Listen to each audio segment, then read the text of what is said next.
I came a long way to get here. Listen close, because I don't have much time. 3 days from now, there'll be a ship on that water. Europeans, they're bringing a book, say it's holy. They'll hold it up and offer it to you for this land. For the land? A Bible for everything you stand on. Do not believe that trade. They're not coming as friends. Who are you?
The White Passing Hall of Fame would like to extend our highest possible honor to the first black millionaire before Madam C.J. Walker, to the mother of civil rights in California, Mary Ellen Pleasant. This woman weaponized passing so she could become rich and help black people. And the more money she made, the more she helped black people.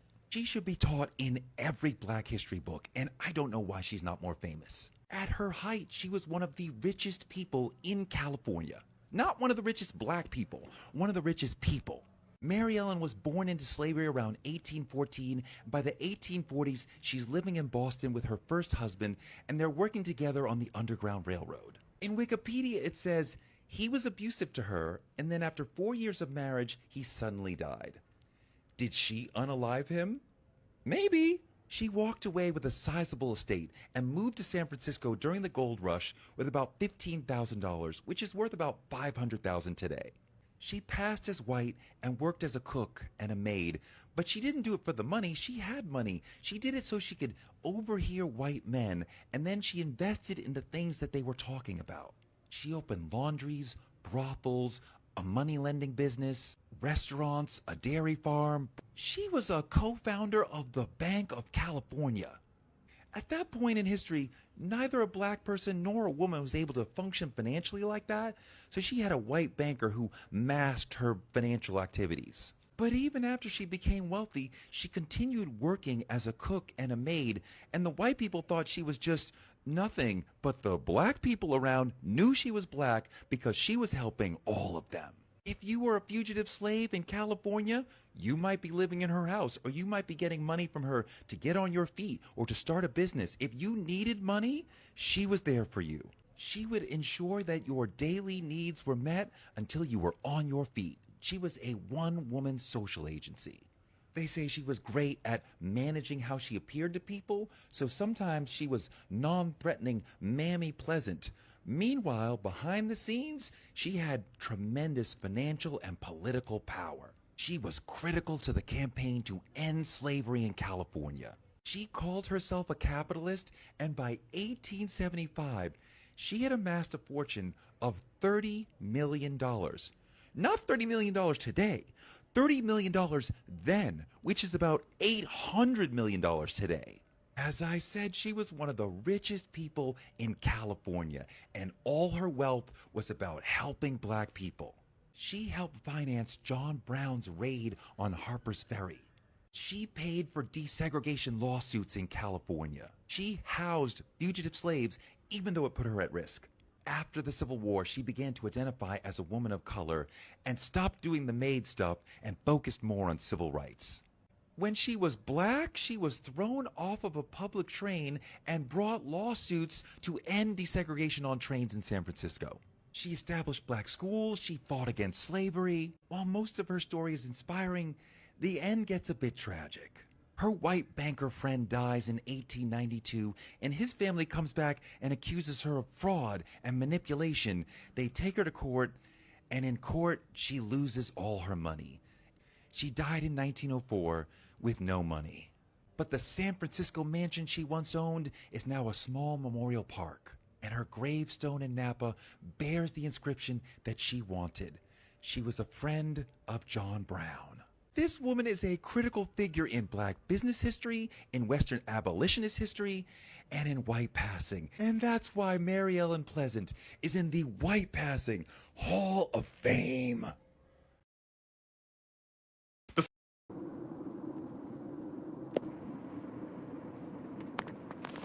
Before 2020, France wielded incredible influence over much of West Africa. But since then, a wave of coups across the Sahel has expelled French forces, and the trend has even spread to long-standing French allies. So what caused this? I'm a former intelligence analyst, now working as a risk and security consultant, and in 1960, France granted formal independence to its former colonies, constructing a new system of control called France-Afrique. By systematically exerting economic, military, and political influence, France effectively remained a colonial power in West Africa, despite no longer holding territory there. The country has conducted more than 50 military interventions in Africa since 1960, mostly favoring long-ruling autocrats who were loyal to France. Economically, France has exerted control through the CFA franc, the currency of the African financial community. The CFA franc is pegged to the euro and guaranteed by the French Treasury. And until reforms were made in 2019, member countries were required to deposit 50% of their foreign exchange reserves with the French Treasury. France has also extracted significant wealth from the region in the form of natural resources and port concessions. Additionally, the French military also hasn't exactly earned the civilian population's respect. They inadvertently provoked Al-Qaeda and ISIS affiliates to increase attacks across the region, killing more than 77,000 people since 2019. In 2021, a French airstrike in Mali killed about 20 civilians attending what villagers insisted was a wedding ceremony. France focused on killing militant leaders rather than protecting populations or addressing underlying problems. And this caused armed groups to embed themselves in local governance. Ultimately, France's economic exploitation and military misconduct provoked the average person in West Africa to despise France. And in 2020, a wave of military coups began. It started in Mali, where people burnt effigies of Macron while waving Russian flags. I'll circle back to the Russian piece later. Then came Guinea, Burkina Faso, Niger, and Gabon. And by 2024, France was forced to largely withdraw from the region, with their loyalists replaced by authoritarians who hate France. Even democratic countries like Senegal and Cote d'Ivoire have asked French troops to leave. All of the strife in West Africa has presented Russia with a power vacuum that they can take advantage of. They have waged information warfare across the region designed to amplify anti-French sentiment. They conducted disinformation campaigns. They paid African influencers, manipulated videos, and they've also built Russian cultural centers to build positive sentiment about Russia. These campaigns have been successful because the underlying grievances are real. Young people across West Africa have grown up watching their country's wealth taken while they themselves often live in poverty. There's a lot more to this story, but the bottom line is that France abused its former colonial holdings, and Russia is attempting to expand its influence in the region using equally exploitative tactics. Honor and respect, honor and respect, honor and respect. Divine all blessed greetings and salutations. It is another edition of Revolutionary Hoodoo, New Orleans Voodoo Secrets and Recipes.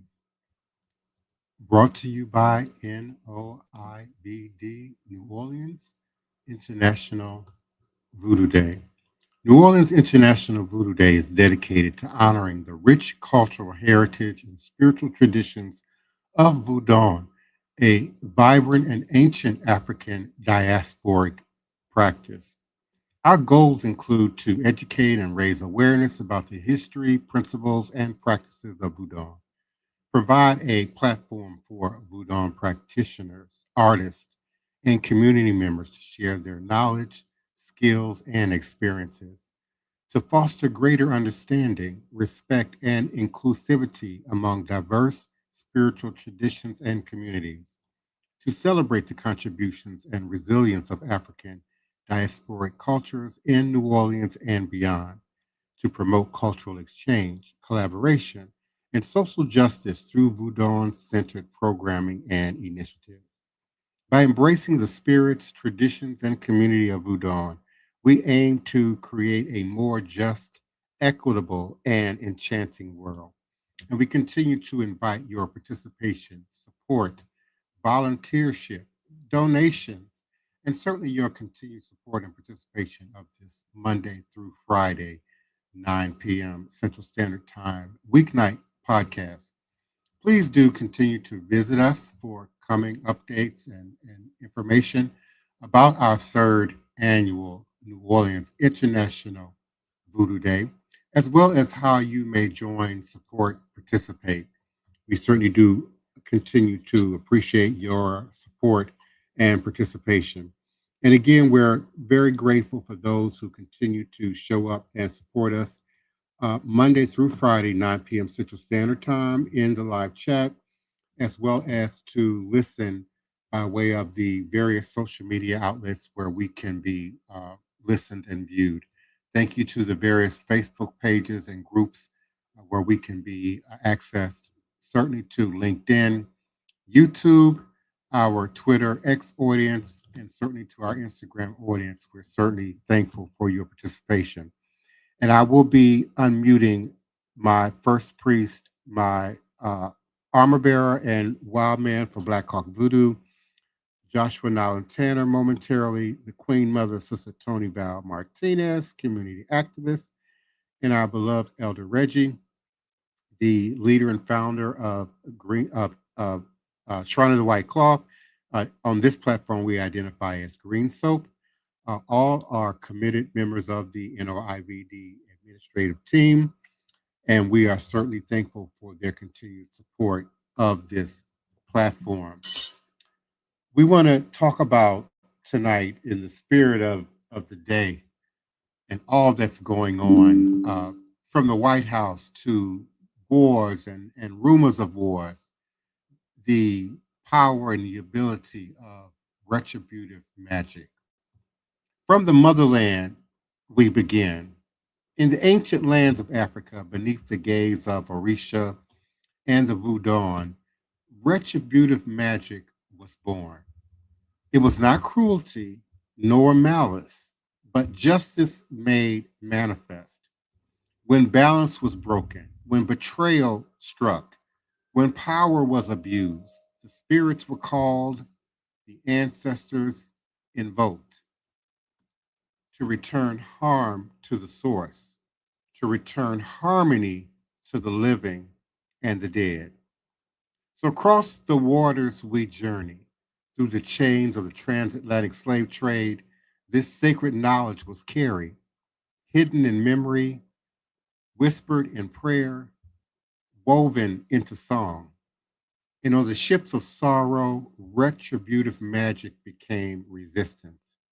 It was the unseen weapon of the enslaved, a shield against cruelty, a curse upon oppression, a reminder that even in bondage, the spirits still answered. And in the lands of the Americas, we rose and still we rise. In Brazil, Candomblé called upon the Orisha to punish injustice. In Cuba, Santeria cloaked the old ways and the names of the saints. In Haiti, voodoo thundered in revolt, and retributive magic became the fire of revolution, breaking chains, toppling empires, proving that the spirits of Africa could never be silenced. In Jamaica, obeah was feared and outlawed, yet it endured, a quiet force of retaliation and protection. And in the North, we continue to endure. In the plantations of the American South, hoodoo and conjure took root. Powders, roots, and Grigri carried the power of retribution. When earthly courts denied justice, the spirits delivered it. Retributive magic became the law of the oppressed, a balance kept by unseen hands. In New Orleans, we remember, here in the Crescent City, Louisiana, voodoo flourished. Grigri bags, candles, and prayers to the saints carried the old power. Marie Laveau and others stood as mediators of healing and retribution, holding the scales of justice in their hands. Here, Catholic saints walked beside African spirits, and the power of retributive magic became both feared and revered. And so today we honor, we remember, we continue to practice and inflict retributive magic. Retributive magic is not vengeance, it is balance. It is the voice of the ancestors saying, justice must be done, harmony must be restored. From Africa to the Americas, from the Middle Passage to New Orleans, this sacred current flows still. It is a reminder that no injustice goes unanswered, and the spirits remain guardians of the truth. And as I unmute my beloved panelists and co-hosts, I invite you to come on in and join the conversation. I just want to quickly remind everyone that we will have our next new moon ritual application ceremony where retributive magic is the center focus of this ceremony and practice. So we continue, as Elder Reggie does every night, to remind you to come out and join us for our new moon ritual prayer and application ceremonies. It will occur tomorrow, December 19th, 2025 at 6:30 p.m. in the moon of Sagittarius at 710 Cluett Street, Cluett Gardens, And again, it is a ritual spiritual warfare application ceremony where retributive magic is the center focus. So please do come on in, Brother Joshua Nylan Tanner, unmute your mic. Queen Mother Sister Toni Val Martinez, please do come on in. And our beloved Elder Reggie Green Soap, please do come on in and share your experiences, your knowledge, your wisdom, your academic information as it relates to retributive magic. And greetings to you and yours, beloved Mambo Salian. How Good y'all evening, everyone. Go ahead. Go ahead.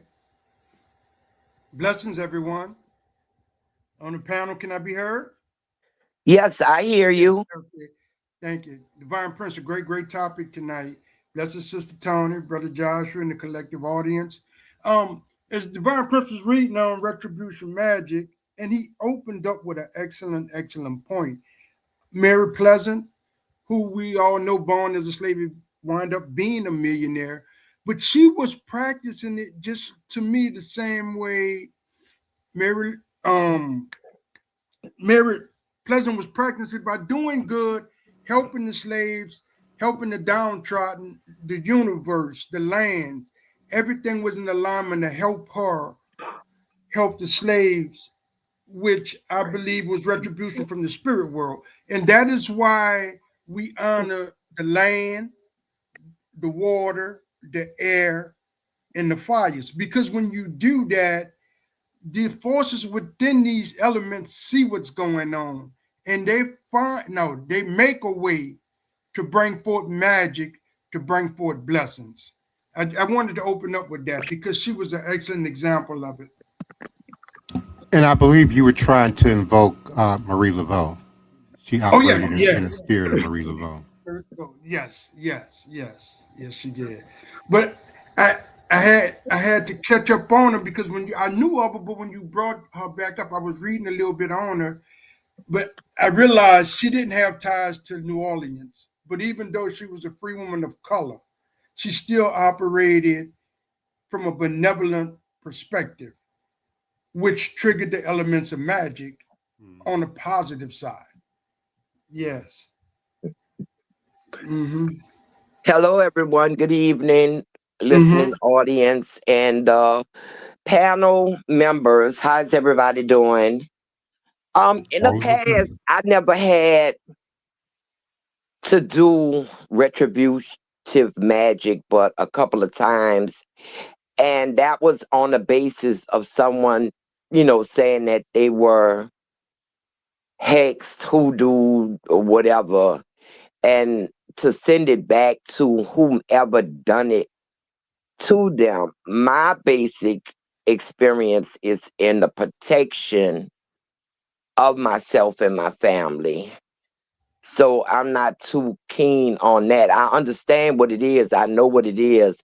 And also, I ran across an article where somebody uptown put a rather kind of large voodoo doll in the shape of an ICE agent and tied it to a telephone pole, and it made it all the way to Baton Rouge, where the Attorney General, I forget her name, but she had made a statement on it, and she wants us to stop it. Don't do it. It's not nice.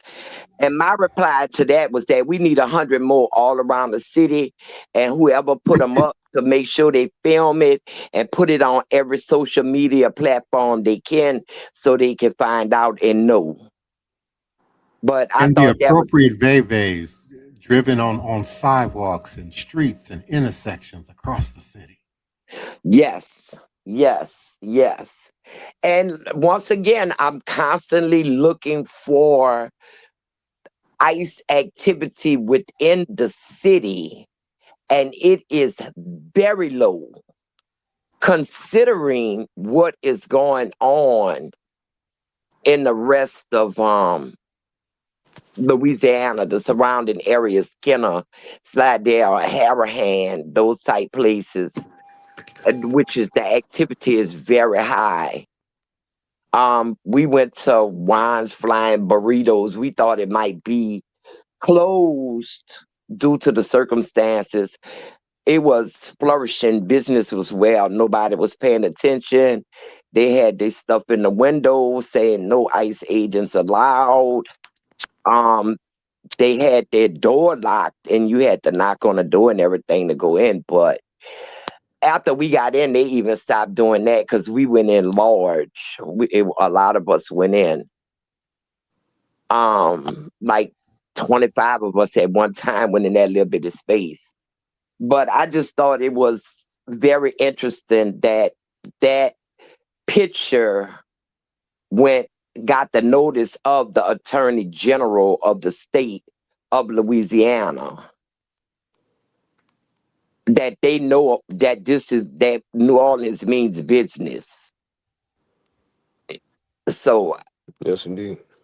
hey, Brother Joshua, what's your views on retributive magic, voodoo, however you want to call it? Yeah, how y'all doing today? Good evening, everybody, the listening audience. Mm-hmm. I was doing some research on like retribution magic here in America, specifically through like the Mississippian culture here, which are the mound builders that built a lot of mounds here along the Mississippi River, and the indigenous people that helped with revolution and with wars, the Seminole Wars, and all the wars against the colonial people during that time. They have a deep history of that.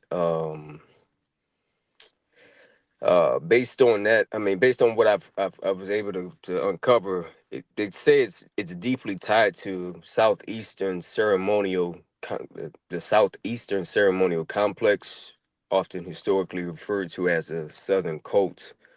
Um, in Mississippian culture, retribution was not just personal; it was a cosmic and political tool used by the elites, the chiefs, the priests to maintain delicate balance between the upper world, this world, and the underworld, which they believe in those three realms of worlds. So they also indulged in magic of retribution. They have a couple of the ritual of orders. One of the magic things that they magical ceremonies that they used to do. If a person or a rival village broke a social contract, the chief just would use physical force.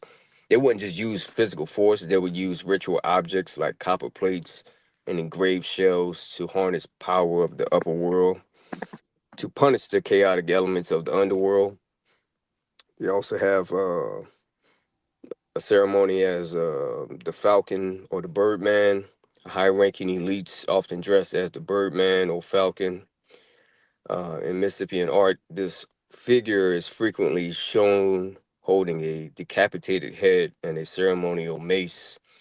And this was a literal and magical symbol of retribution, the power of skies striking down those who cause social disharmony. So I wanted to bring that to the surface because we're talking about uh, here in America, here in Louisiana, here in New Orleans. We're coming up against a lot of those things now, um, as our ancestors have done in the past. And culturally, I think uh, as we here on this platform represent voodoo, hoodoo, conjure, root work.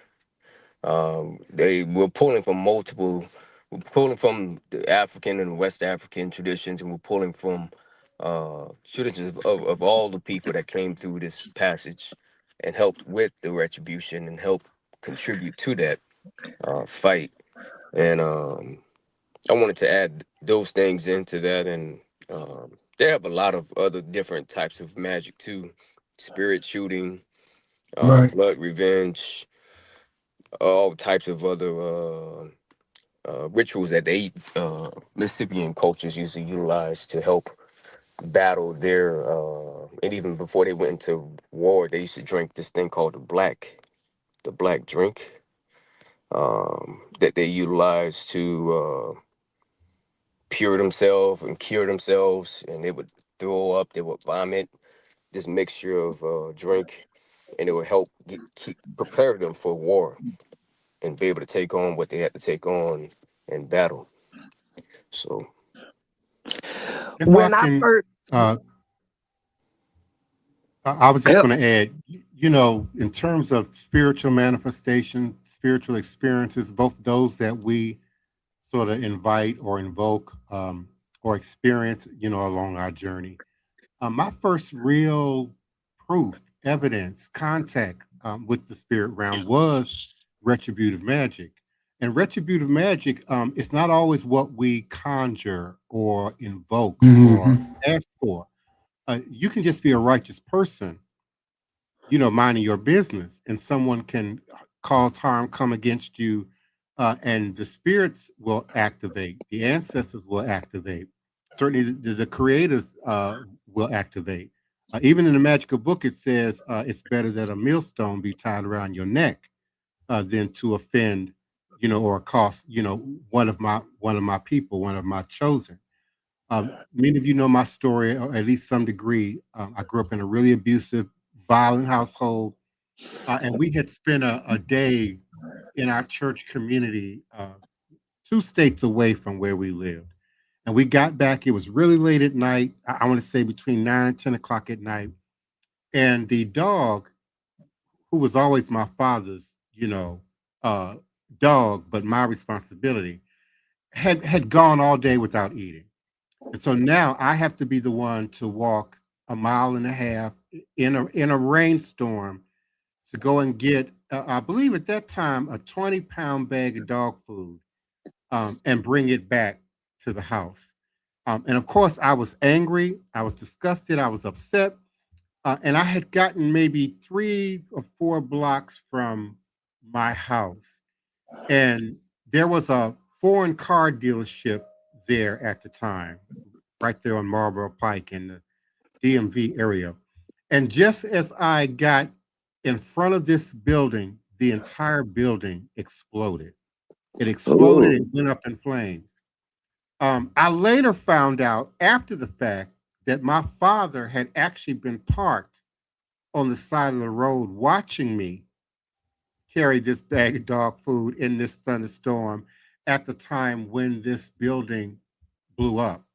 And I made a connection at that moment. I guess I was maybe 12, maybe 13 at the time.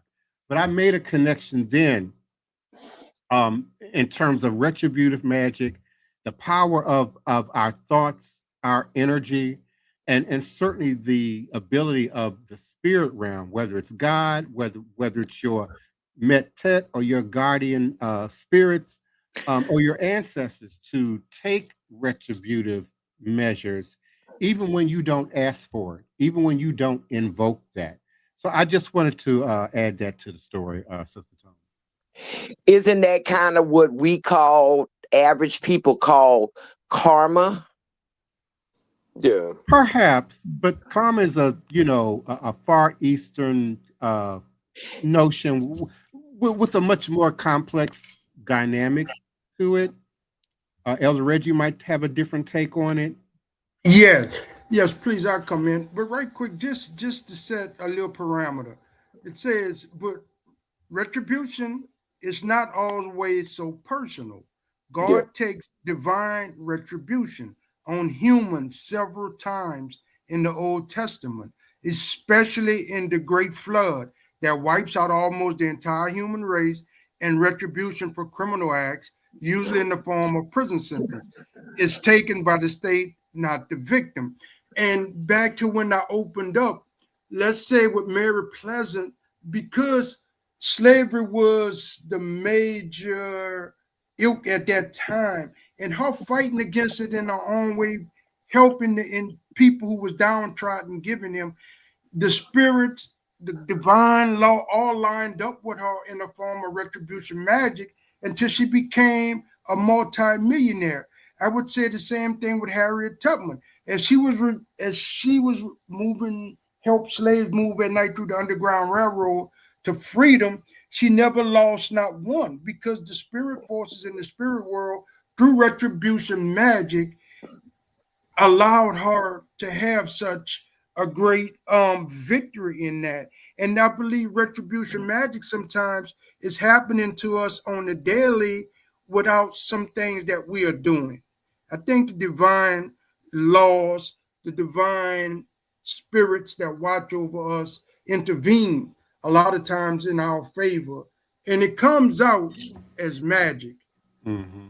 Yeah, just So, trying to set so some Sister parameters Toni, to it. karma might more be, you know, what you put out comes back to you. You know, you give good energy, you know, you receive good energy. You mess people over, you know, we like to think at some point, you know, you are messed over.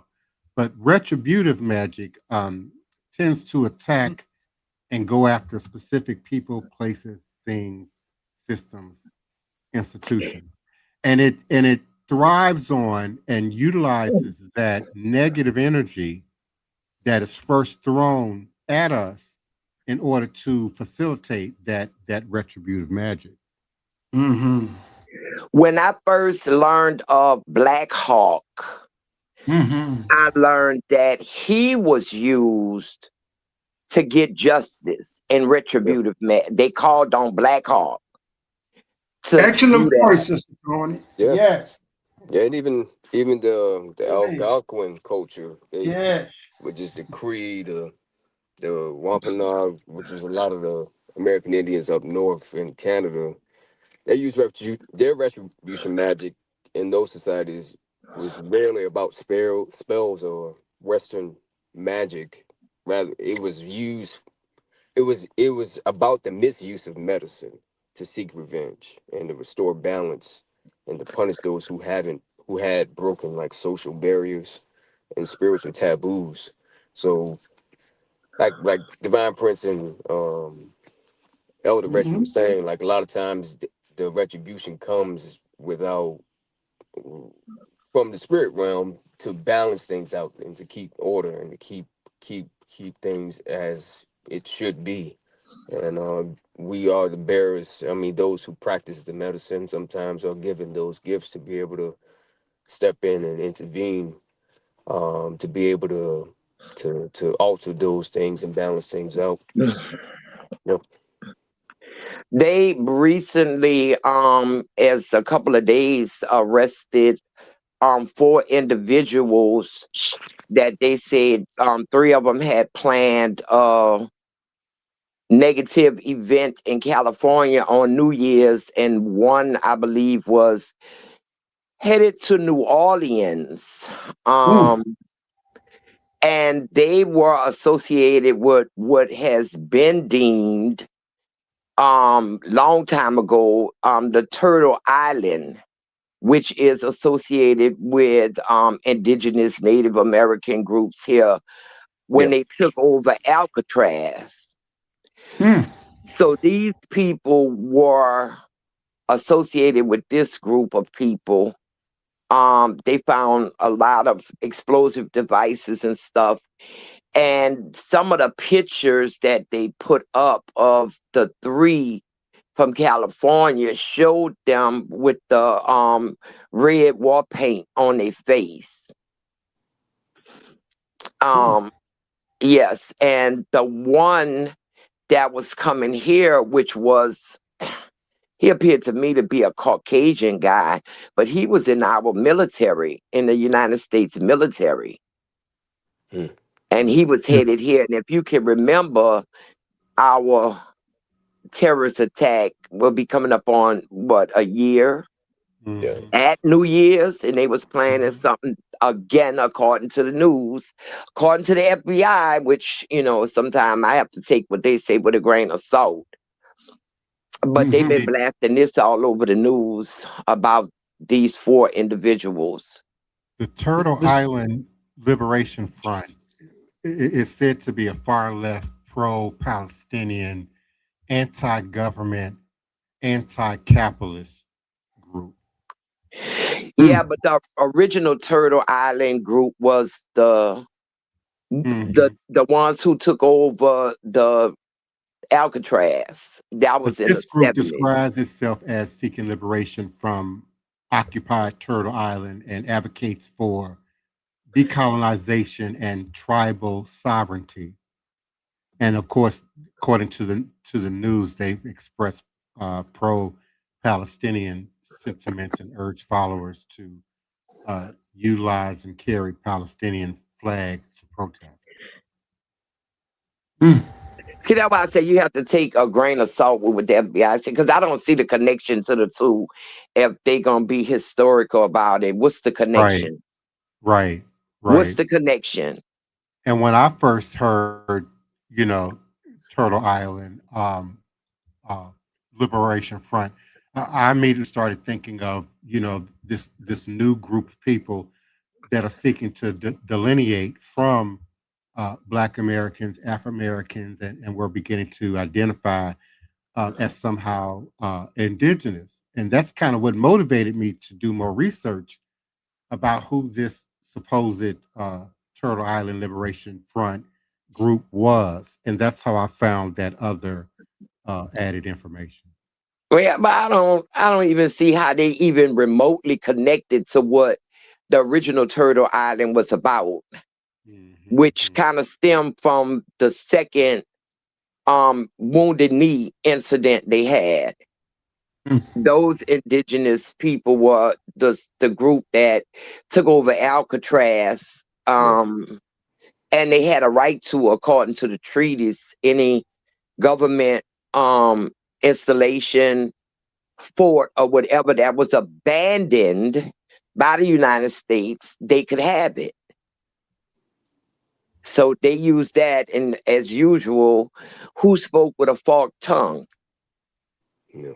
And kicked them off. But it is very interesting. And as we get close to this new year with these so-called homeland terrorist acts, I would be looking for a lot more for the new year being a statement, just using that time as a statement. I mean, you couldn't get me to go into any kind of New Year's activities anywhere in the city for that reason. Even before, because people tend to just do stupid stuff. But like I was saying, the first person, the one who really taught me about Black Hawk was actually calling upon Black Hawk against someone who he felt had wronged him, and he was seeking justice. And he kind of put the fear of Black Hawk in me, like, I don't want nobody sending him after me. So yeah, but just to tie it up, Sister Toni, with that, yeah, Black Hawk, and when they called him in the church, it was retribution magic. Black Hawk fight your battles. In other words, you don't have to go out there, rustle and tussle with someone and get yourself put in jail. Use the spirit as they was there to help you. And Black Hawk would manifest and help in those endeavors. So I appreciate you bringing Black Hawk up in the topic tonight. Yeah. And another thing, Divine Prince, the incident you had when the guy stole the stuff off your altar, even though you didn't personally do anything retributive, it was done. Oh yeah. Yeah, see, that's it. It was done. And you were so afraid about what was going to happen. You knew by what they did, what was going to happen, and you was really frazzled and tried to do everything you could to make it not happen, but you couldn't stop that. It was retribution without you lifting a finger. But it's time for us to close out tonight. I want to thank everyone in the listening audience for joining us. I'm going to turn it over to Divine Prince to thank our other platforms, listeners, and then Elder Reggie will take over to close us out with the announcements and words of wisdom. Divine Prince. Yes, we're always thankful for our listenership by way of the various Facebook pages, profiles, groups that our link can be accessed from. We're certainly thankful for our LinkedIn audience. We're kind of popular on LinkedIn, and I certainly am thankful for LinkedIn. Our YouTube audience, and we are always automatically archived on my YouTube page at the close of each podcast, and past podcasts can be accessed on my page. And we thank the Twitter X community and audience for our listenership, and we're certainly thankful for those who show up in the chat in Instagram. Bobby Tsunami, thank you. Anthony Murphy, 837, thank you. Leah Tipton, thank you, and thank you for following. Zuki Baby, we appreciate you. Al Her 12, thank you for coming through. Juicy Khan, thank you for stopping by. CGN PDX, thank you for coming through. Crystal and Cream Currency joined us. My name is Flim, my beloved friend. Thank you so much for coming through. Haven't seen you in a minute. And Carnival is just around the corner. Okay. Shay, Sarah, thank you so much for coming through. April 6111, we certainly appreciate you. Ron Horn, video, one of our executive producers, Tyson Horn's beloved younger brother. We certainly appreciate you for coming through. Drea Day, thank you for coming through. Black Dolly, A33, thank you. Corbatano, I hope I said that right. We certainly do appreciate you. And 3X Gray Star. And we again invite you to join us again tomorrow night at 9 p.m. Central Standard Time on a social media platform near you, or by way of our StreamYard QR code link, which is displayed in the upper right corner of your screen. Thank you kindly. AYIBOBO, all is a blessing. Thank you, Divine Prince. And we'll read the advertisements tonight.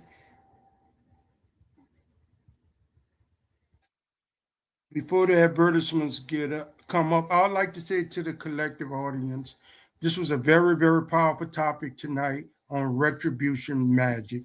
Sometimes we don't have to fight people on the physical level sometimes. Allow our gods, our spirits, our energies to fight our battles like Black Hawk do. With that, I say our next new moon ritual prayer and application ceremony will occur on the next moon, Friday. It's going to be December the 19th at 6:30 p.m. in the zodiac of Sagittarius. That location is 710 Cluid Street, and it's given in the spirit of ritual, spiritual warfare, retribution, magic at its finest. Also, Saturday, 20th December at 6:30 p.m., we have the Petro Flaming Bath Magic Stuff. And that location at 3319 Rosalie Alley in the Bywater. If you're in the local area, please come out and support us.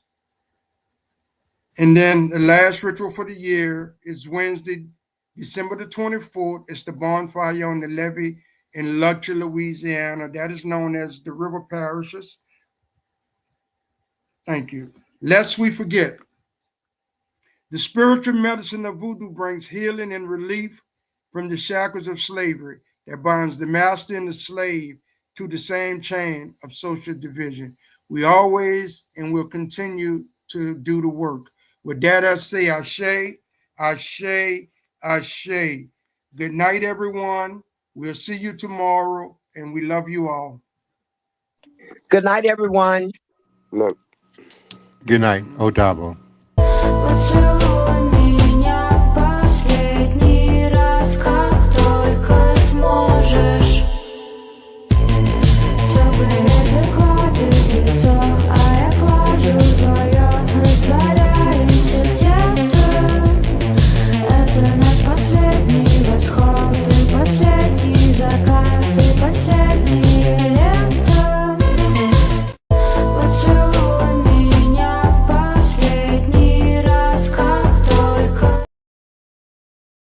The American race, the Native American race, is me.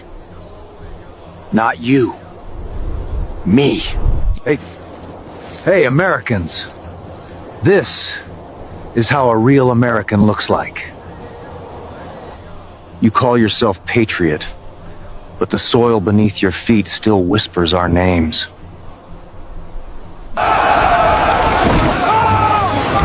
When your ancestors came here, they came in mass numbers.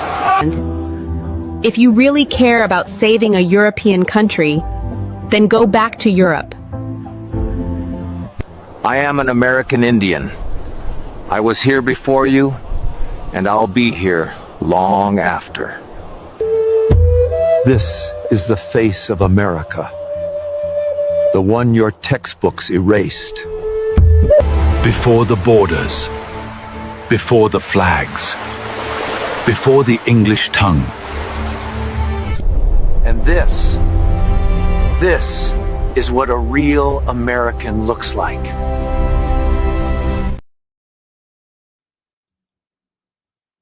My grandmama told me I'm indigenous, period. Said don't ask questions, baby, just feel it in your spirit. She had no tribe, no clan, no proof, but swore up and down she had indigenous roots. She lit a candle and showed me a dream. Said, don't worry about science, baby, that ain't what it means. I asked her for records, she gave me a shrug, then pulled out a bonnet and a fake tribal mug. My grandmama told me I'm indigenous, period. Didn't give no source, just vibe. I was serious. No leg, no tongue, no name I could find. Just copper color stories and a made up bloodline.